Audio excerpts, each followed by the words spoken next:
अवंतिका को करना ये क्या किया तुमने? और अभी खड़ा हो गया तुम्हारा। मैंने क्या किया? जब अवंतिका पानी में गिरी तुम वही थी। 100% तुमने धक्का दिया होगा उसे। तुमने देखा मुझे ऐसे करते हुए? सवाल तो मुझे तुमसे पूछना चाहिए विश्वास, जैसे तुमने मुझसे पूछे थे अभी थोड़ी देर पहले। तुम ऐसे कैसे पूल में कूद गए, वो भी उस औरत को बचाने के लिए जो तुम्हारी पत्नी भी नहीं है? एक शादीशुदा मर्द ऐसे किसी गैर औरत पूल से इस तरह बाहर लेकर आए, तुम्हें क्या समझो इसका? इतनी घटिया हरकत तुम कैसे कर सकते हो विश्वास? तो स्टैंडर्ड रखना चाहिए था। इतना नीचे कैसे गिर गए तुम? मान मर्यादा की हर लकीर मिटा दी तुमने। शर्म नहीं तो कम से कम बदनामी का थोड़ा डर तो रखना चाहिए था ना मन। कुछ भी नहीं सोचा तुमने? अरे भाई तुम्हें अंदाजा भी है तुम अपने पति के बारे में क्या बोल रही हो? वही बोल रही हूँ मम्मी जी, जो थोड़ी देर पहले मुझसे कहा जा रहा था। तुम भी पराई औरत को बचाने के लिए ऐसे पूल में कूद के उसे ऐसे लेकर आ रहे हो तो तुम सही, और अभी थोड़ी देर पहले डीसी मुझे बचाने के लिए पूल में कूदे और उन्हें मुझे पकड़ना पड़ा, तो मैं गलत कैसे हो गई? चलन, चरित्रहीन, क्रिया चरित्र, सब इल्जाम लगाए गए मुझे। और डॉक्टर अवंतिका आपने भी कोई कसर नहीं छोड़ी मेरे कैरेक्टर पे उंगली उठाने में। तो मैं तुम्हें क्या कहूँ विश्वास? पूरक चरित्र?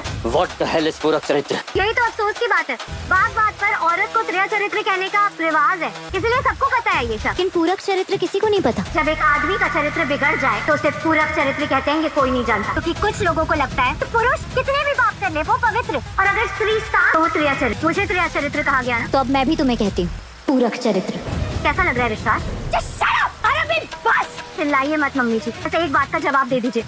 अभी विश्वास अवंतिका को ऐसे पूल से लेकर बाहर आया तो उसे आपने गलत नहीं कहा, लेकिन जब डीसी सर कूदे पूल में मुझे बचाने के लिए तो मैं गलत। हमेशा इस परिवार में यही हुआ है मेरे साथ। क्या ध्रुव की असली पहचान सामने आने से टंडन परिवार की दुनिया हिल जाएगी? क्या आरंभी को उस घर के सबसे बड़े राज की पहली झलक मिल चुकी है? क्या राज और नायरा की शादी एक खतरनाक साजिश के बीच फंसने वाली है? और कौन है जो इतने सालों बाद पुराने पापों का हिसाब मांगने लौट आया है?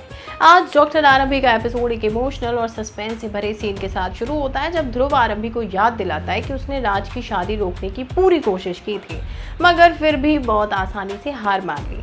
आरंभी उदास होकर कहती है कि शायद उसमें ही कोई कमी है, इसलिए हर बार उसकी कोशिश अधूरी रह जाती है। उसकी आंखों में आंसू देखकर ध्रुव बेचारा उसे संभालने की कोशिश करता है, लेकिन तभी आरंभी अपना असली कॉन्फिडेंस दिखाते हुए कहती है कि वो कभी हार मानने वालों में से नहीं है, वो सिर्फ सही वक्त का इंतजार करती और जीतने तक पीछे नहीं हटती। ध्रुव उसकी बात सुनकर मुस्कुरा देता है और मन ही मन समझ जाता है कि आरंभी को कमजोर समझना बहुत बड़ी गलती है।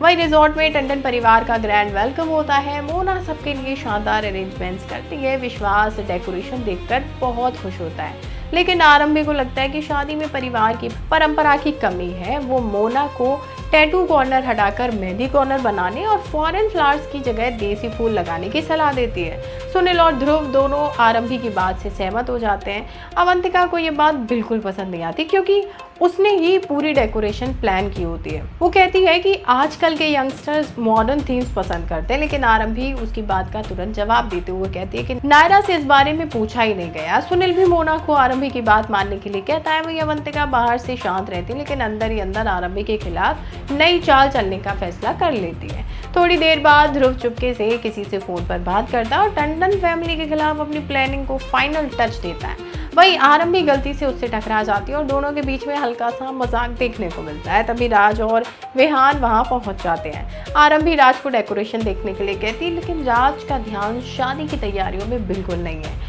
इसी बीच कॉकटेल पार्टी की प्लानिंग चल रही होती है कि अचानक स्टेज पर शॉर्ट सर्किट हो जाता है और देखते ही देखते आग लग जाती है।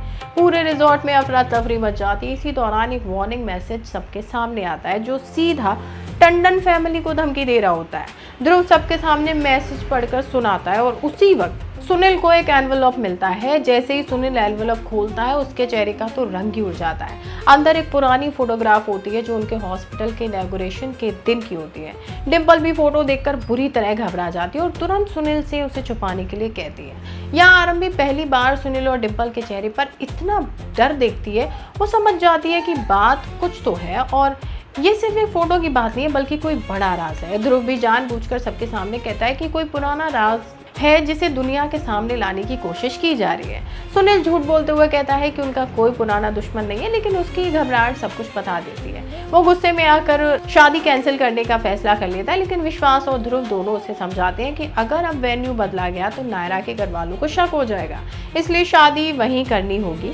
उधर विहान अपने पापा विश्वास के साथ कुछ वक्त बिताना चाहता है, लेकिन विश्वास अपने पेशेंस का बहाना बनाकर मना कर देता है। ये देखकर आरंभी को विहान पर तरस आ जाता है और वो उसे संभालती है।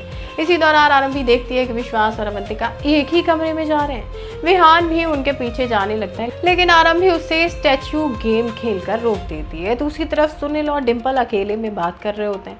डिंपल कहती है कि लगातार मिल रही धमकियों से वो बहुत डर गई है।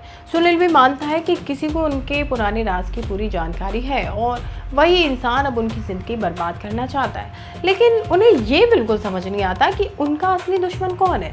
एपिसोड के आखिरी पल में ध्रुव वीडियो कॉल पर कुनिका से बात करता है और कहता है कि टंडन फैमिली को जरा भी अंदाजा नहीं है कि उनका सबसे बड़ा दुश्मन उनके बीच ही मौजूद है। वो कसम खाता है कि इस बार वो उनके सालों पुराने राज को पूरी दुनिया के सामने लाकर ही दम लेगा। अब देखना ये होगा कि ध्रुव का बदला किस हद तक जाएगा, टंडन फैमिली किस सच को छुपा रही है और क्या आरंभी वक्त रहते खतरनाक साजिश का पता लगा पाएगी। क्या होगा आने वाले एपिसोड में, जानने के लिए चैनल को सब्सक्राइब और बेल आइकन को प्रेस कर लीजिए। वीडियो पसंद आया हो तो लाइक शेयर करने में बिल्कुल कंजूसी मत कीजिए।